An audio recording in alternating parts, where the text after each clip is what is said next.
근데 우리 어떤 경우에 보면 살아나는 사람이 진짜 있어요. 그죠? 병원에서도 보면은 살아나는 사람이 있어요. 심장이 멎었다가 다시 뛰는 사람이 아주 흔하지 않은 게 있어요. 관에다가 심지어 관에 들어갔는데 관 뚜껑을 열고 나오는 사람도 있어요. 제가 거짓말하는 게 아니라면 심지어 땅에다가 묻기까지도 했는데 3일 후, 4일 후 다시 나온 사람도 있어요. 세상은 별의별 사람이 있어요. 그런데 그 사람들의 죽음은 우리가 죽었다가 다시 살아난 경우를 부활이라고 하지는 않아요. 왜? 왜 그러죠? 왜 부활이라고 안 하죠? 죽지 않았기 때문에 실제 죽었다고도 하잖아요. 맥박이 멈췄다고도 하잖아요. 어떤 사람은 실제 안 죽었을 수도 있어요. 그 사람들은 생환이에요. 근데 죽었다가 살아난 사람도 있어요. 진짜 보면 회생이라고 그래요. 우리는 또 제가 그걸 보면서 그 사람들과 예수님의 부활이 뭐가 다를까 잠시 생각해 봤더니 그 사람들은 자기 죽음을 예언하지는 않았다. 설령 만약에 예언을 했다고 해도 자기가 다시 살아날 것을 또 예언하지는 또 않았었다. 그들은 다시 살아났지만 다시 죽었다. 아니면 다시 죽게 된다. 예수님의 부활은 그래서 그 사람들과 우리 인간의 죽음이 다르다는 거죠. 자, 이 부분을 다시 예수님께서 분명히 나는 죽는다 그리고 나는 다시 살아난다라고 사람들과 제자들에게 매우 많이 충분히 계속해서 말씀하셨어요. 그런데 사람들은 이거에 대해서 어떻게 반응했을까? 말씀의 제목이 예수 그리스도의 부활이 진짜였는가? 저는 오늘 설교에서 예수님의 부활이 진짜였는지를 증거로 보여주는 것보다는 증인들 5부류를 한번 제가 소환하려고 그래요. 예수님의 부활에 대해서 그 현장에 있었던 사람들을 한번 직접 보고 싶어요. 그들과 대화를 하고 싶어요. 그렇다면 아마 오늘 설교가 굉장히 길어질 건데 저는 증인 신문을 하기보다는 그 증인들을 한 명 한 명씩을 여러분 앞에 잠시 세워보려고 해요. 그 예수님이 무덤에 있을 때 십자가에 달린 목요일 밤, 금요일 밤, 토요일 밤을 지내고 일요일 새벽이 됐을 때 제일 먼저 누가 달려갔죠? 여자들이 달려갔죠? 막달라 마리아가 달려갔어요. 여자들이 달려갔어요. 불타는 신앙으로 달려갔어요. 우리는 이 부분을 착각하고 있어요. 그 여자들은 신앙이 충만해서 예수님은 반드시 부활하실 거야. 부활하신 예수님을 내가 맞아야지. 그 새벽에 내가 제일 먼저 예수님을 만나야지 하고 간 게 아니라는 거예요, 지금. 이 여자들의 마음속에는 죽은 예수님을 우리가 가서 만나야 되는데, 봐야 되는데, 그 시체를 어떻게 보지? 그런데 우리가 준비할 게 뭐가 있지? 향품이 있잖아. 시체에 바를 수 있는 향품을 사자. 제가 이 부분을 한번 보니까 그 여자들이 향품을 산 시간이 대략 금요일 정도 됐을 거라고 판단이 됐어요. 왜냐하면 목요일 오후까지 늦게까지 예수님이 십자가에 달려 있었고 그 안에 여인들이 있었거든요. 그렇다면 그 목요일 하루가 다 지나고 난 해가 다 떨어진 그 시간에 가서 향품을 샀을까? 그럴 가능성도 있겠지만 금요일이 가깝지 않아요. 그 다음에 토요일은 왜 사지 못했을 거라고 제가 판단을 하냐면 안식일이기 때문에 토요일은 유대인들의 안식일 율법에 따라서 물건을 사거나 멀리 갈 수가 없기 때문에 향품을 구입하기가 어려웠지 않을까. 그럼 이 여인들은 죽은 예수를 생각해서 준비할 수 있는 게 무엇일까라고 고민을 한 거죠. 그리고 그 향품을 예수의 시체에 바르기 위해서 그 새벽에 부활의 기쁨으로 간 게 아니라 무서움으로 가는 거죠. 새벽에 무덤가 가보셨어요? 아무리 내가 사랑하고 내가 좋아하는 사람이라고 해서 그 무덤가에 간다는 것은 쉬운 일이 아니에요. 그 여자들은 애도의 심정으로 그 무덤에 갔어요. 여자들에게 한번 질문해 볼까요? 예수 그리스도의 부활이 진짜였을까? 하면 그 여자들에게는 어떤 답변이 나올 것 같아요? 아니, 우리는 시체를 보러 가는 것이지 부활하신 예수님을 보러 가는 게 아니었어요 라고 대답할 거예요. 혹시 여러분도 부활의 감정이 여러분 속에 없다면 예수 그리스도의 부활이 뭐지? 부활? 그러면 여인들의 심정과 다를 바 없는 거예요. 자, 또 이제 남자들 우리가 한번 봐야죠. 여자들은 항상 솔선수범하면서 제일 먼저 가잖아요. 자, 그럼 남자들은 어떤 모습을 보였을까? 제가 보니까 먼저 제자들이 있어요. 가룟 유다는 죽었고 11명의 제자가 있는데 11명의 제자 중에서도 증인으로 부를 수 있는 사람은 2명밖에 없어요. 왜냐하면 9명의 제자들은 그 무덤가에 가보지도 않았고 아예 있지도 않았어요. 그 무덤에 여자들이 갔다 와서 내가 예수님을 만났어. 예수님의 시체가 없어졌어. 그러니까 그때 부랴부랴 누가 뛰어가냐면 베드로와 요한이 뛰어가요. 자, 그럼 이제 베드로와 요한을 증인으로 소환했어요. 이들에게 묻는 거죠.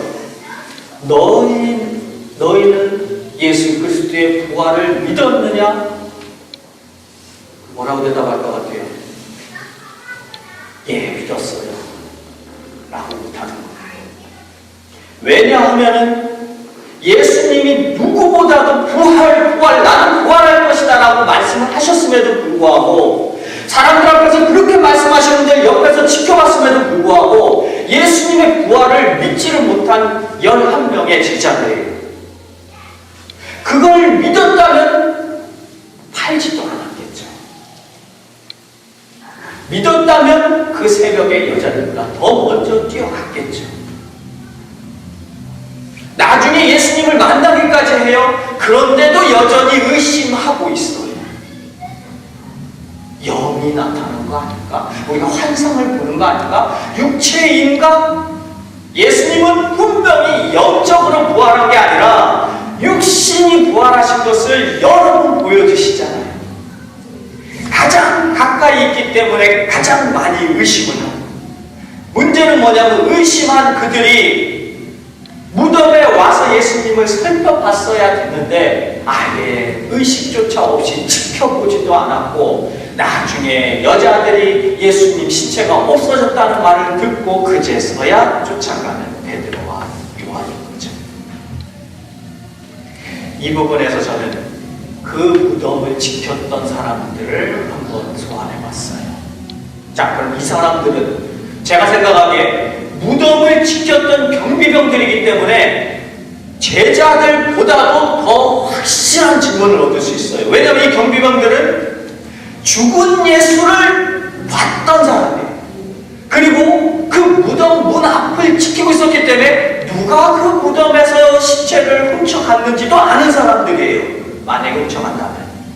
그리고 부활했다면 그 부활하신 장면의 현장에 바로 있었던, 역사로 보면 가장 위대한 사람들이 될 수도 있었던 사람들이에요. 제자들의 반열 이상으로 추앙받을 수 있었던 사람들이에요. 왜냐하면 십자가의 죽음과 부활의 모습을 가장 인류 역사상 인간 중에서 가장 대표자로 꼽힌 영예의 자리이기 때문에 저는 가끔 어떤 생각을 하냐면 우리 인생이 내가 조금 올라섰다 싶은 그때의 한순간 방심하고 망하는데, 그게 대부분의, 특히 남자들은 여자들에게 망하고 남자든 여자든 많이 망하는 게 돈에 망하잖아요. 그죠? 이 경비병들이 그 장면, 그 현장에 있었는데 그 내용을 가지고 제일 먼저 달려간 것이 종교 지도자들, 대제사장들이에요. 그래서 대제사장들에게 가서 우리가 이 모든 뱀일을 이러하다 하고 얘기하니까 대제사장들이 그 경비병들에게 돈을 주면서 이르되 너희는 말하기를 그의 제자들이 밤에 와서 우리가 잘 때에 그를 도적질하여 갔다고 하라 라고 얘기해요. 제자들이 시체를 훔쳐갔다라고 너희가 말해라 라고 얘기를 해요. 만약에 총독이 이 말을 듣고 너희를 벌하려고 하면 우리가 증인이 돼주겠다. 너희들에게는 문제가 없었다라는 것을 우리가 얘기해 주겠다. 그래서 군인들이 마태복음 28장 15절에 돈을 받고 가르친 대로 하였으니 이 말이 오늘날까지 유대인 가운데 두루 퍼지니라. 저는 이 경비병들을 보면서 이 사람들이 만약에 종교 지도자들의 돈의 유혹을 뿌리치고 그건 잘못된 것이다 라고 그 불의에 맞섰다면 그 경비병들은 아마 역사상 최고의 사람들이 되지 않았습니다. 그 돈의 눈이 멀어서 침묵하고 종교 지도자들이 가르친 그대로 그냥 따라서 사람들 앞에 가서 우리는 그냥 잠시 잤는데 그때 시체가 없어졌다. 근데 그 시체를 제자들이 가지고 갔다. 사람들이 듣기에 믿을 만한 얘기예요, 이게? 자기들의 잘못을 스스로 얘기해요. 죽을 거 알면서 말해요, 사람들 앞에. 우리 잤어, 그때. 자다가 보니까 제자들이 슬쩍 오더라. 사람들이 이 얘기 들으면 당신 바보야 이런 얘기밖에 더 하겠어요, 경비병한테? 이 얘기를 밖에 가서 사람들한테 얘기한다고요? 이거 자체가 복음이 되는 거예요. 사람들이 듣기에는 정말 부활하셨구나. 말이 안 되는 소리를 자기 스스로 저렇게 얘기할까라고 의심하게 돼요. 다시 한번 우리가 제가 대제사장들이라고 하는 이 종교 지도자들을 한번 봤어요. 이 사람들은 지금 부활에 안중에도 없어요. 예수 그리스도가 죽으면 그만이지 부활이라는 게 의미가 없어요. 지금 경비병들이 와서 예수라는 사람이 없어졌다 라는 얘기, 모든 얘기를 다 들었는데 이들은 정말 부활하셨을까라는 걸 꿈에도 생각 안 해요. 그러면서 이들이 생각하는 것은 그 경비병들에게 돈을 주고 제자들이 훔쳐갔다라고 너희가 가서 얘기 소문을 퍼뜨려라. 자기 중심이라는 거죠. 지금 이기적인 거예요. 내 자리에서 나는 지금 잠깐 밀고 내가 감춰두면 되는 줄 알아요. 역사는 결코 잠시 감춰둔다 해서 그 역사가 왜곡되지 않아요. 지금 이 종교 지도자들에게서 우리가 정말 더러운 거짓된 부활은 한중에도 그게 그들만의 모습이에요. 우리는 안 그래요, 혹시? 예수님의 부활을 한번 지금 제가 제자들을, 여자들을, 경비병들을, 대제사장들을 어느 누구도 지금 예수님이 그렇게 나는 부활할 것이다, 3일 만에 분명히 부활할 것이다 했는데 그 부활을 맞이한 사람이 한 명도 없습니다. 이때 사람 중에는 한 명도 없는데 천사가 그 무덤을 지키며 그 여자들에게 얘기를 하죠.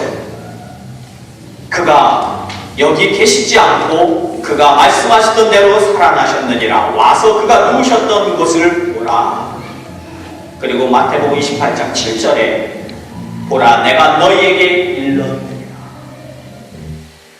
저는 이 마지막 천사가 마지막 말을 왜 했을까?